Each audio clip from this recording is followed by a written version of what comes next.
Mistakes, though warning protesters that never before have so many acknowledged the wrongs done to the Aborigines. Among late arrivals for Australia's celebrations will be these vintage cars leaving London today on the largest such endurance rally ever attempted. Officially, it's not a race, but there was no hiding the spirit of competition as the drivers, including 3 British teams, set off on a journey down under, likely to take 3 months or more. Now, with news of today's sport, here's Rob Bonnet. Liverpool continue to dominate the race for the League Championship. Their England international Peter Beardsley scored twice today in a 4-0 defeat of Coventry. John Aldridge and Ray Houghton were the other scorers as Coventry became the 6th team this season to concede 4 goals at Anfield. Liverpool were helped by the inconsistency of the clubs immediately below them, amongst them the current champions Everton, who were at Sheffield Wednesday. Sheffield Wednesday had the best of the early attacks, but too often they failed to grasp golden opportunities. It took a Wednesday goal in the 36th minute to bring the game to life, Mel Sterland's cross finding Mark Proctor.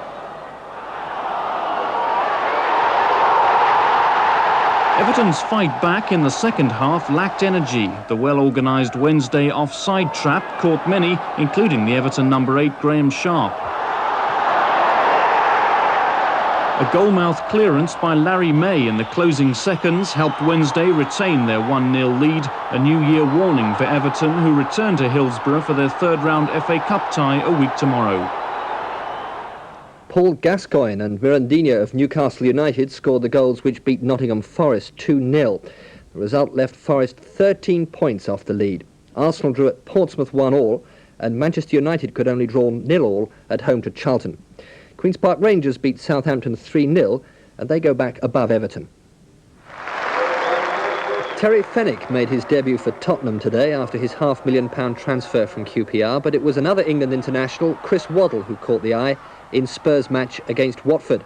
It was his cross which forced Mel Rees into an error from which Clive Allen scored 19 minutes into the second half. Watford, at the bottom of the league, may owe their position to uncertainty about their future ownership, but 2 minutes later, Mark Morris put them level. The game was settled, though, just a quarter of an hour from the end.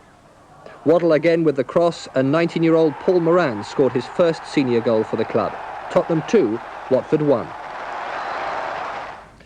There was a remarkable finish to the day's main race at Cheltenham. Membersome, ridden by Robert Bellamy, came from the back to beat the favourite Knock Hill. Peter O'Sullivan is the commentator. And Knock Hill looks as though he's got one fence now between a 3-timer in this long-distance marathon over 27 fences. He gets away from it quite well, but West Tip is coming to challenge him. The faller there was Master Plan. Memberson is still challenging. It's Knock Hill now from West Tip and Memberson. Memberson putting in a tremendous challenge. It's Knock Hill from Memberson. Memberson beginning to get up as the race towards the line. He's going to win it. Memberson has got up to win it from Knock Hill second and West Tip third. That's the result of the ASW handicap chase. Memberson the winner by 6 lengths from Knock Hill, with the former Grand National winner West Tip third. The latest round of the World Cup ski jumping championships met with a serious problem: no snow. But the event in Garmisch-Partenkirchen, West Germany, went ahead anyway.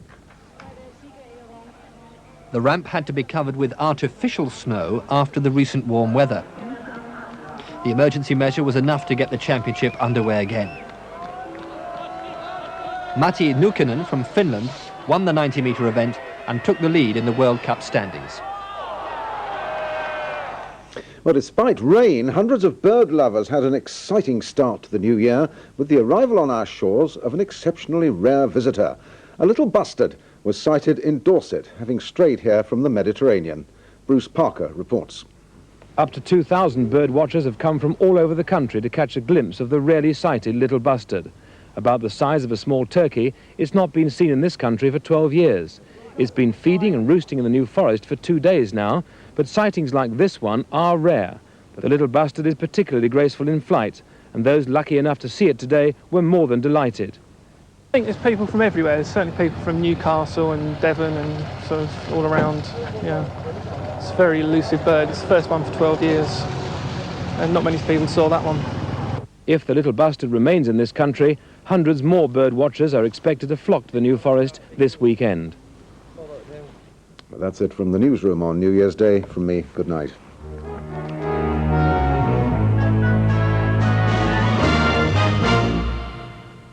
Good evening to you. The weather last January the 1st was virtually identical to today, so I suppose it'll be interesting to see if the rest of the month turns out to be the same.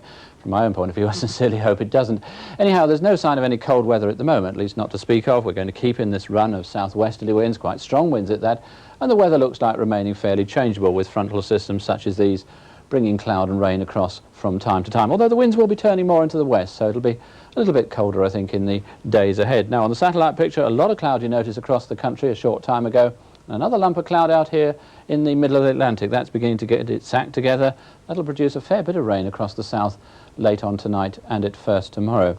At the moment, the worst of the rain's gone, I think, from most of Scotland and Northern Ireland, just one or two showers following along behind. But most of England and Wales still pretty misty and murky, with rain and drizzles scattered about. Some northern areas will tend to sort of dry up during the course of the night, but on the other hand, many central and southern parts, even perhaps up into the north as well. Late on in the night, another spell of quite wet and windy weather coming along as well. The wind is a feature of tonight. It will be very windy indeed, especially around some of those western and southern coasts. But at least in the south, temperatures are going to hold up. Another very mild night, but a colder night than of late further north. Perhaps the temperature just low enough for a touch of ground frost in some of those sheltered glens of Scotland. Now, tomorrow morning in the more central and southern parts of the country, it is going to start off quite dull and wet, misty too, some fog lapping in along those coasts, and a fair bit of heavy rain. Further north, the day dawning quite bright, but not necessarily dry, because there will be a fair number of fairly blustery showers around, especially in the west. During the course of the morning as well, the rain further south moving away and being replaced by a lot brighter weather with some sunshine and just one or two showers. So tomorrow it's everybody really ending up in the same boat of sunshine and showers, but the showers certainly heaviest in the west and north. Talking about the west, a very windy day in store, at least ending up very windy, the wind freshening up, gales coming along in the latter part of the day. Temperature levels down on those of late. I think you'll notice with the wind that it will feel somewhat colder than it has done. Now, if you're off onto the continent this weekend, the weather's looking far from settled, except in the Mediterranean, where there'll just be one or two showers and a fair bit of sunshine. A lot of rain around tomorrow in many places, but I think probably during the course of the weekend, that rain moving off into the more eastern areas of Europe to be replaced by the sort of weather that we're going to have here tomorrow, a mixture of sunshine and showers, and just the chance maybe of some snow eventually on the Alps, but more about that on BBC2 after Ski Sunday. That's it. Good night to you. This Sunday, see for yourself how last year's licence fee was spent as BBC1 invites you behind the scenes in a 2-hour special report. You never go into the programme at 6:30 with a running order which stays the same throughout the show. Virtually everyone in the newsroom now sits in front of a battery of consoles which in effect put each of us on the bridge of the Starship Enterprise. Hello, BBC London! Can we come in and talk? Let's hope they are talkative, of course. They'll be very talkative. Very elderly gentlemen. Right. Yes, I know. Yeah. Well, they're all upstairs having a good time together. That's right. Get a few drinks into them quickly. If you do not giggle, you will be shot. See for yourself on Sunday at 8 on BBC1, followed by a chance to ring in live to the BBC's DG and chairman in an open-air special.